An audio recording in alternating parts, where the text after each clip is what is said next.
Hey, everybody, welcome to season 15 of the 15-ish Minute Coffee Chat, a conversation providing tips for every entrepreneur and business owner. This week's guest, Michelle Robleto, founder and CEO of Security Raptors and a U.S. Army veteran, shares how cybersecurity impacts every business, no matter the size. With over 16 years of experience protecting companies and government agencies, she's now helping small businesses build smarter security without needing a tech team. We break down the biggest risks facing small business owners today and how to fix them. Michelle's going to share easy, practical tips any entrepreneur can start using right now. Plus, why your mindset matters just as much as your tools. So if you've ever felt overwhelmed or unsure about securing your business, this conversation is your wake-up call in the best way. Oh, I am really excited for this conversation. Well done, Anna. She had a cough in her, but she rallied through her intro, you know? Man, my eyes are watering. I really did rally through that intro, but yes. So I'm excited for this conversation because we, as website designers, one of the things we do as part of our marketing, our fractional CMO offerings is we help build and design websites. But as website designers, security is always a question people are asking about, like, what if I get a hacker? What if something like this happens? So it's hard to know exactly what to tell those small business owners. So I am excited to have Michelle on here to really dig a little deeper into that conversation. Yeah. But not even just that, like for cybersecurity, right? Most things we're doing digitally, right? So you're taking payment portals online.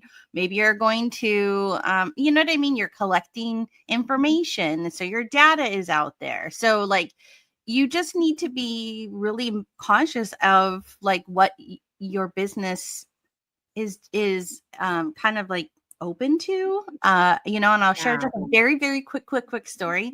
My mommy blog was hacked many moons ago, and it was the first eye-opening where I thought, I'm just a mommy blog. There's barely any hits coming here, but I was like, I was a practice. I'm sure I was, right? And they just did one post. And I remember being part of a big mommy blog community. And so we always shared our stuff. And so when I had shared that link before I had left for an appointment, from that time I shared the link to leaving, they had hacked the post. They'd redone the whole page. It said, you shouldn't leave your vulnerabilities open because this is what could happen. You're lucky we didn't do more. On my page, on my mommy blog. That's crazy. And so it just really opened up a lot of matrix type thoughts of things that you have to do to lock down. But it did, for other things, right? Being careful with your phones, being careful with your emails, being careful with all these things. It's not just your website. There's many things you have to be careful for. So, okay. Anyway, so this is why we're super excited to have Michelle on, because I think this is one of those scary things that a lot of business owners don't want to think about, but they should. Absolutely. So let's ask him our call to action question, right? Yeah. Because this is kind of the question of the day. Yeah. If it'll show up. Hold on. There we go. There we go. Okay. So do you think your business is cyber secure, right? And really this comes down to what Selena was just saying. Are you just kind of ignoring it? Like stick your head in the sand ostrich style? Like I'm just going to pretend nothing's going to happen until it happens. Or are you actively ensuring that what you're doing is best practices, from, two-factor authentication to, any number of things, which I don't know, Michelle's here to share about, right? Not me. So. Right. Yeah, she should be excited. We went to a conference and Anna and I grabbed these free Google Cloud security keys that were given to attendees. And I was like, I don't know, but these should be good. This is probably an important thing to have. So anyway, tell us in the comments, like Anna said. Thumbs up or thumbs down? No? Yeah. Do you know? Do you have more to say other than a thumbs up and down? Just let us know. So, okay. So let's bring up the slides and we will share this fabulous Michelle. So Michelle is the founder and CEO of Security Raptors and a U.S. Army veteran with over 16 years in cybersecurity. After helping protect Fortune 500 companies and agencies like NASA, she now empowers small business owners to take charge of their digital safety without the overwhelm. No biggie. That wasn't just like one of the biggest names in all of the world. Like, right? Doesn't know NASA. My goodness. So I'm gonna bring Michelle on up. Hi, Hi, Hi, Michelle. Selena. Hi, Anna. Michelle. So, first of all, NASA, like, wow, that's a huge deal, and that must have been super stressful too at some points, right? Because that's a big job. It was definitely stressful, but also very exciting. Like being able to say that you played a part in securing literal Yes. global science and rocket ships is amazing. Like seriously, yeah. And also, thank you for your service as a U.S. Army veteran. As fellow military spouses, me and Anna love when our guests double as a military affiliated community member, and so and we're also Army. Go Army! So you know what I mean. We love that. Did you do that also in the Army when you were in with cybersecurity, like your MOS or your job, or like? It was. So I was in Signal and I decided, you know what, cybersecurity is a lot cooler than radios. So Okay. I love that. Okay. Before we get, I know I'm asking a bunch of questions. Let's do our coffee cup selfie, whatever mug you have.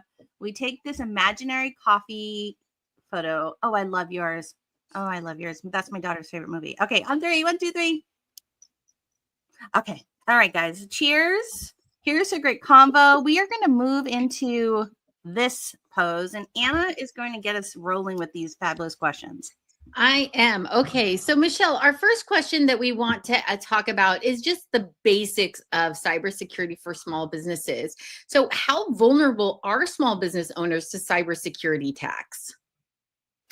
okay, so it's interesting that it was mentioned earlier that even a mommy blog with very few hits, folks are targeting. So a lot of businesses I've worked with, they don't realize that they are a target. And unfortunately, anyone who connects to the internet, tries to run a business, is a target because you have technology out there and websites and emails that are accessible to the general public. That makes you a target. What I've seen is roughly 60% of small businesses in the United States have been attacked by a security threat. And it's terrifying because of that 60%, nearly 40% uh, will experience ransomware attacks that they can't pay for. And during that time, a ransomware attack is shutting down their systems. Their customers can't access their data. Their employees can't work, and they still have to pay these employees. And then they end up going out of business, which is something that's very sad because they don't realize they were even a target. So, like a restaurant or an optometrist or a small blogger, they don't realize this until it's happened to them. Michelle, can you just really quickly, for brand newbies to cybersecurity, can you tell everyone what a ransomware attack is? Yes. So a ransomware attack is essentially you've downloaded something that should not be on your system and it starts encrypting all of your data so you can't access it. The really scary part about this is ransomware spreads. So if you have one laptop that's connected to your network, it starts spreading through all of your employees and all of your systems. So you can't access any of these tools. You can't use your coworker's device, for example, to get into your email because your system has been compromised. And a lot of times, what folks do that are the threat actors is they'll have ransomware on the machine and they'll say the only way to get this back is paying us a ransom. It can be $100,000. In some cases, it's tens of millions, hundreds of millions. Typically, it's money that organizations don't have. And even if you pay the ransom, they still have access to that data. They still had your everything that you had for customers. They still have your bank information, your emails. That does not negate the fact that someone who shouldn't have access to this information has it. You know, you watch like, and you know, it's funny because people think, oh, it's only in the movies, right? Because you see these big blockbuster movies made where it's like, you know, they've taken down like the government's website and, you know, all these things, but it's an actual true threat, right? And I know I've read it in tech news, certain things where you see some companies get taken offline for a couple of hours, and the only way to get it back was to pay, which is crazy, but it actually happens. So anyway, thank you for explaining that ransomware, because I don't think people are like, but maybe I'm only worth $1,000 a year. You're like, oh yeah. It does happen. One of the most surprising instances of ransomware I helped with was with a florist. You would think, like, who is targeting a florist? But they have a lot of information. They have bank accounts from every customer. They have addresses. They have emails. They have times that people are going to be home. And a florist had a ransomware attack, and the ransom they were asking for was $300,000 to get their data back, to get their systems back online and be operational.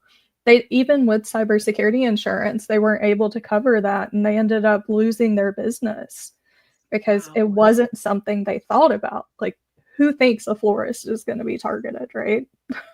Yeah, no, I mean, like I brought up, like my mommy blog, I literally do. And I wrote a blog about it after. I just imagined this like school of hackers, and that's like kindergarten coming to my, you know what I mean? Like, see if you can get in, see if you can change the code on just this one post. And, and that's what I envisioned. But I mean, that is wild. Anna, can you I mean, like, you just going in, you want to make things beautiful with flowers and make, help people celebrate or life, something, and then somebody says, I'm gonna make life difficult for you.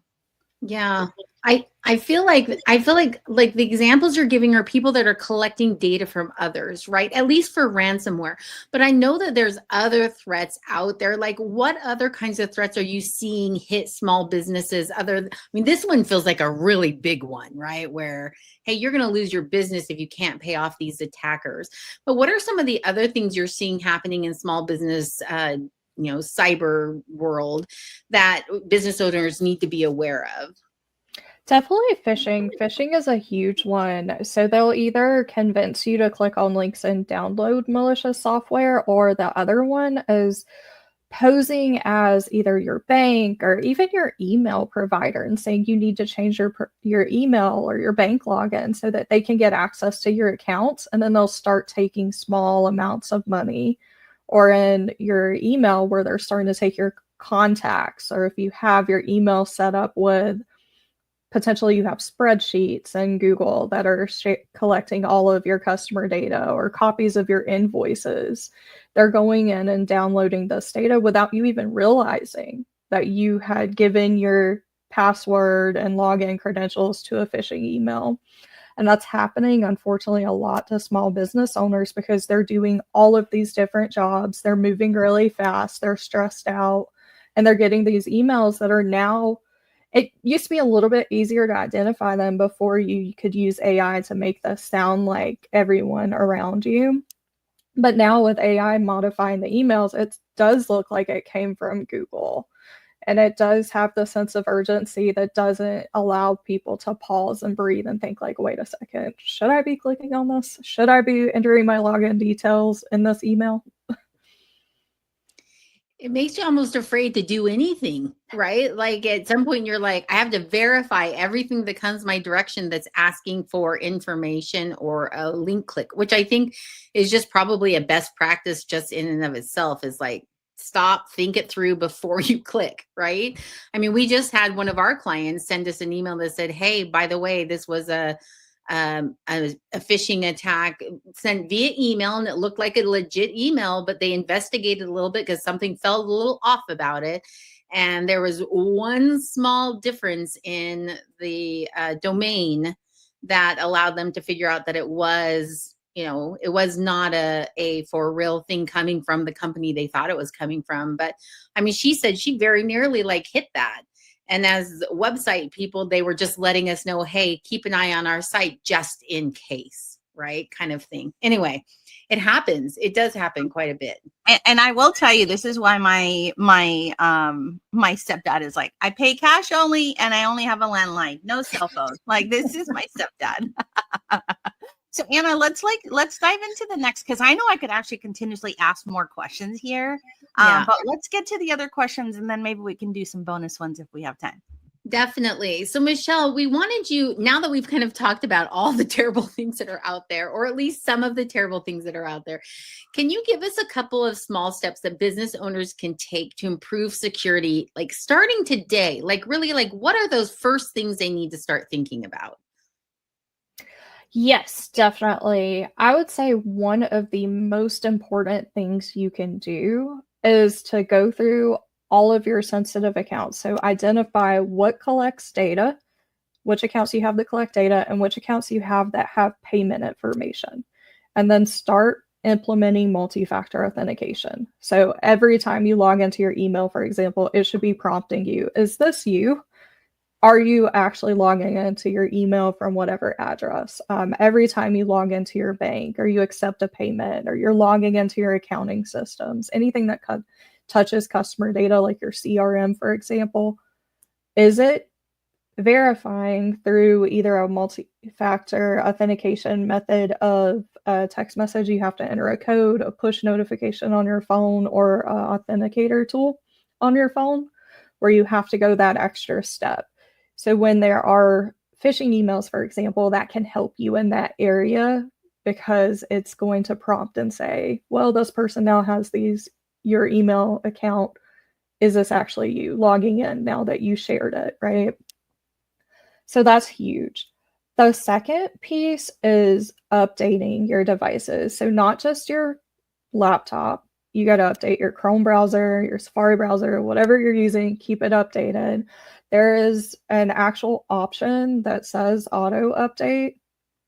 Just do that and don't worry about it. It'll keep updating it for you, as well as your cell phone. So I've seen a lot of small business owners and they're like, well, I update my laptop once a month. And I'm like, okay, well, what about your phone that you're using to access every single bank account you have, or your email when communicating with your employees? And they're like, wait, I need to update my phone? So yes, they do have to be updated. And what's funny about that too is folks don't realize the browsers don't update if you don't close them. It is okay to turn off your laptop, just shut it. Yes. Close every tab and start over. You can literally click a button that says restore before the update, and you'll get all your pages back up in the same order. So it's okay to do that. Michelle, thank you for saying about just that first tip is so simple, and almost every platform offers that when you're logging in. And they say, hey, create a tooth, and sometimes because we're like, I don't have time, we hit skip, right? We don't set that up. And I think this is a reminder right here how very simple, just do it. Hit the thing so you get a text prompt or an email prompt or whatever, just to make it more safe. I mean, even with our social media clients, we tell them with Instagram, hi, we're going to make sure that you set up the two-factor. It's just too easy to get hacked. And when you have that set up, like you said, and I know, right, when you say a lot of times we don't set that up is because we're like, oh, it's too bothersome. I don't want to do that when I sign in. And I'm also very religious. Every time the little yellow alert says Google update, I was like, yes, I'm so paranoid, so paranoid. So I don't know, Anna, what would you say to that? Well, I can appreciate the two-factor authentication. And as a small business owner, I think it comes to more than just looking at what's convenient for you, right? If you're taking customer data, you have to be thinking about security for your customers. It can be a selling point depending on what you're doing. Hey, I make sure that every cybersecurity opportunity I have, your data is safe and secure and protected in my business, right? That's a big deal for a customer. Imagine how many times we've gotten those, hey, by the way, you've been part of a data breach, right? And how frustrating that is, because you don't know what that means for you as just an individual consumer, right? Now you're setting up all of your credit check things and all of this and all of that. And it makes you not want to do business with that company anymore. It makes you want to walk away and be like, you didn't take care of me in that sense. So I really like the tips, because I feel like those are two very simple things that you can do. And then just just because we have a little bit of time, dig into like kind of a bigger one. What would be your next big tip if you were to say, hey, if there's only one thing you do for your business that's like super cybersecurity oriented, other than these like individual little ones you just think, what would you tell someone to do for their business? Figure out how you're backing up your sensitive data. So you have to have it replicated somewhere, whether that's using external hard drives, secure cloud environment, something. So with all of the ransomware attacks I mentioned, the only way you can recover yourself is to have backups of your data, and they have to be tested. They have to be continually propagating so that they work. That does require extra effort. You do have to figure out how you're doing this, how you're going to do it across your organization. And that's different for each company depending on what they want to do, whether they want to be only using their devices or if they do want to move to a kind of a cloud supported environment. But that is a big step in ensuring that your data is protected, your customer data is protected, and everything across your organization is recoverable if an accident happens. Can you for just a brief minute, talk about cloud security and what that looks like? Because I know that is a go-to for a lot of small businesses, right? Is just to upload it to the cloud, but the cloud is like this nebulous nothingness. I just feel like that's the only option nowadays. I don't know if there's other, I mean, that's the main source of secure, but anyway. For us digital dinosaurs, some of us still do have external hard drives, Selena. Tied up to your fax machine. I love it. Okay. That's awesome. So one thing that is really important to note is, let's say we're talking about Google and you're uploading everything to Google Drive, and that's going to be your cloud environment just for data replication purposes.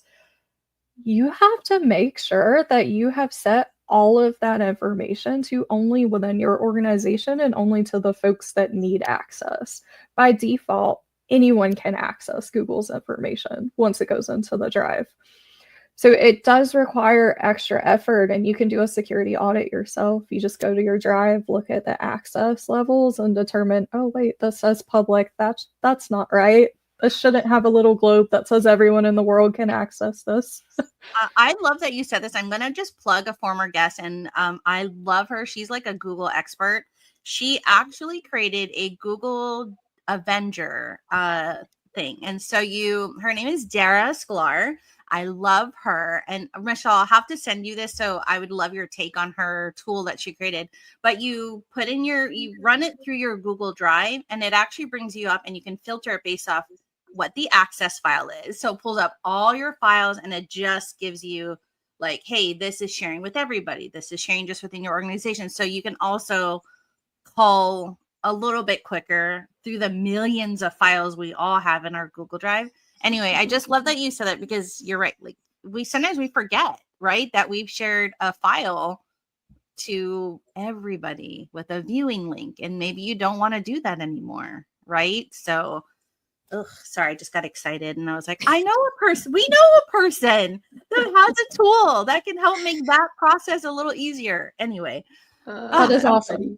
Right? Yeah. And I promise to send you it, because again, I'd love for you to see as a cybersecurity expert, kind of like your take on that tool she created. And I bought it, and it's like been the best money to kind of just like go through my stuff. So anyway, I love the extra tip. And I think, can I just say, like, right, back up, and then back up again, right? Is like the best thing you can do for yourself and your business all along the way. I will say I am bad, though. I don't really my external drive, just like it holds my photos. That's about it, but no files. I think because I rely too much on my cloud stuff. You know what I mean? This is why you're the cause of so many catfish accounts, Selena. I'm just kidding. I'm just kidding. Michelle, can she go with you? Can you take her with you when we're done with the show, Anna? Just teasing.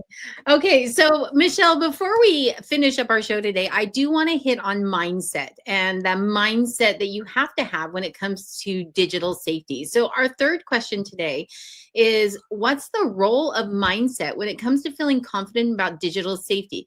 I can tell you from personal experience, I am not a confident digital safety person. Selena is in my life, and she is what I would call my big support in that in that arena. Like Selena's like, no, you do it this way, right? But my mind is not tech-based. So you start throwing things out like, just put it in the cloud. And I'm like, I don't understand what that means. Just tell me exactly the steps to do to save, to save it how I need to save it or do what I need to do.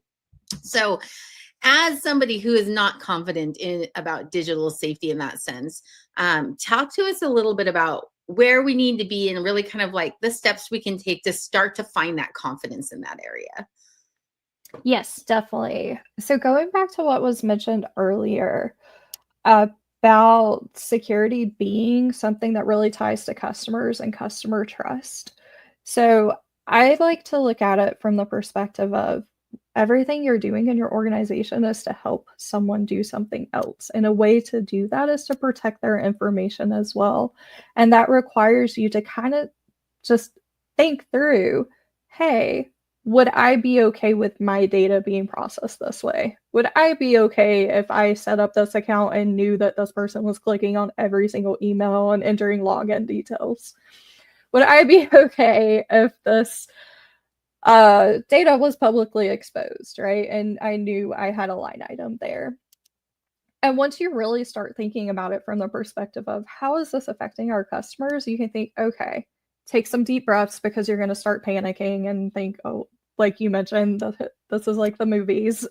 Everything horrible is possibly going to happen. That's not the case. Something could happen, but you can also breathe and think through, what can I do? What are the small steps that are going to help mitigate the likelihood of a security breach or a security incident?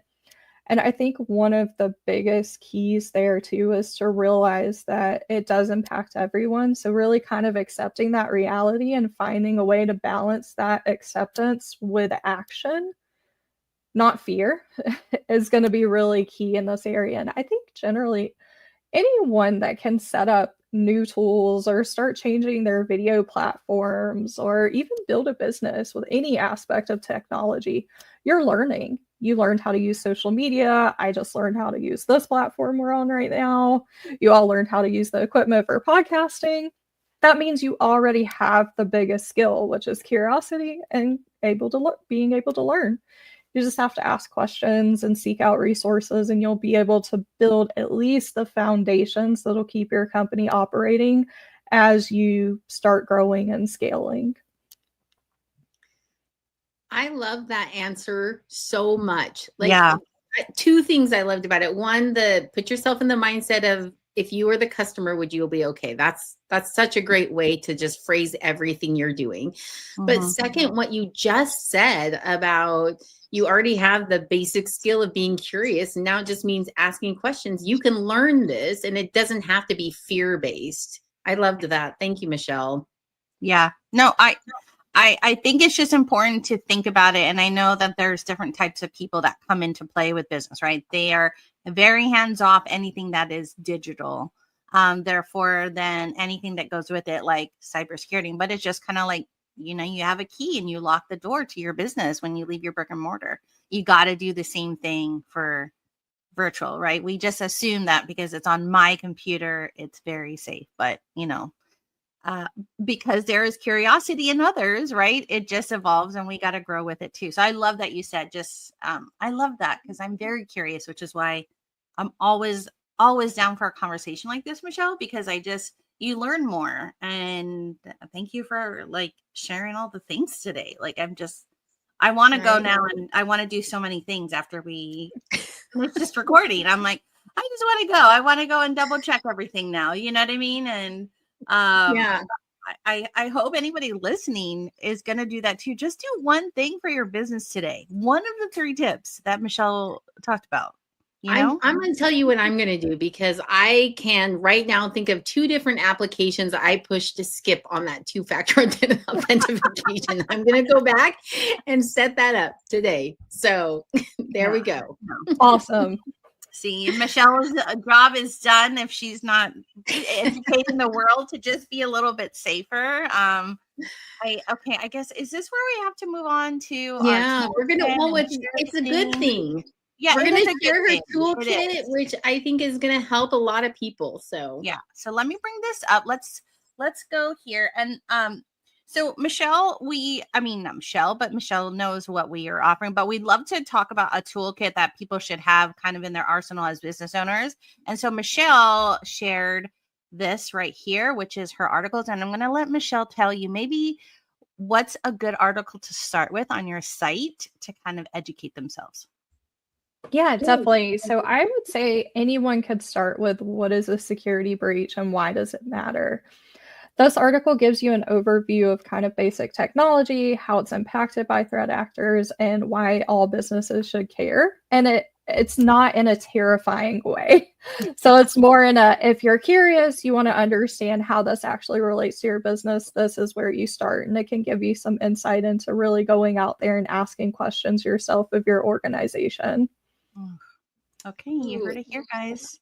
Just get your curious mindset going and jump onto that blog, right? Because that's going to give you like, it's almost like a quick audit of where you stand is what it sounds like, where you can be like, oh, I hadn't even thought about that, but now I am thinking about that. Yeah, you're like, oh, Michelle would be so disappointed in me right now if she saw how my audit went. But I'm not sharing any of those secrets, especially not where everyone can hear them. I mean, this is public. I know. So, as we jump on to Michelle's contact, just remember, everyone, you can find all of this information on our blog resources page, and we always do a blog resource for every podcast guest. So you can always find the link to her blogs there. Yeah. So Michelle, tell everybody where people can continue the conversation with you. Where do you like to hang out digitally? I'm really big on LinkedIn. So I have my LinkedIn that's /Michelle Robleto. I also have Security Raptors. So if you go to my page, I can share the link. But it's exciting because every week on Wednesday mornings, I post what's been happening in cybersecurity for the last week, as well as tips you can implement for a small business to protect yourself. They're not huge tips that require a lot of effort, but you can go back and look at the historical post or just start following it and really get some insight on what should I be caring about. And you can always reach out, email, or message me on LinkedIn and ask questions. Ooh, I love that. You guys, I don't know. You really should have a cybersecurity buddy in your pocket that you can feel comfortable with. And honestly, this is our first meeting with Michelle, and I'm so happy that we've met her, and now she's kind of part of our community and network here. And so I'm already connected with her. So, anyway, I know, right? And I also think as a small business owner, if you've been thinking about cybersecurity, Michelle's a good place to start. 100%. Like, hey, have I done what I need to do? Have I covered just the basics of what I need? Yeah. To be able to give that thumbs up on, yes, my business is cyber secure, Mm-hmm. No, so. I agree. I already have an idea, and I want to talk to Michelle when we go offline, and hopefully Michelle will say yes to this next step idea that I have. But this is Michelle, where I'm not allowed to talk anymore because I can get chitty chatty and not end the conversation. This is why we're ish. So I'm going to put on some Oscar music, and Anna's going to close out the show. But thank you so much for being here and sharing amazing information that is needed across the board with every business. Every business. Yes, Michelle. We just wanted to say thank you so much for being our guest today on the 15-ish minute coffee chat. The kinds of tips that you provided today, I think, are applicable across industry, across sector, across every small business owner, small, medium, and large business owner, actually, that I've ever met. So I really appreciate you being willing to share your expertise with them today. As always, for our listening audience, you can find Anna and Selena at annaandselena.com. It's really hard to remember that website, guys, annaandselena.com. You can also find us on LinkedIn, which is where we also like to hang out. We're also on Instagram and Facebook, or you can always find the 15-ish minute coffee chat on any of your favorite podcast platforms. Make sure to hit like, subscribe, and follow, and we will see you at the next 15-ish minute coffee chat. Thank you and goodbye. Aloha.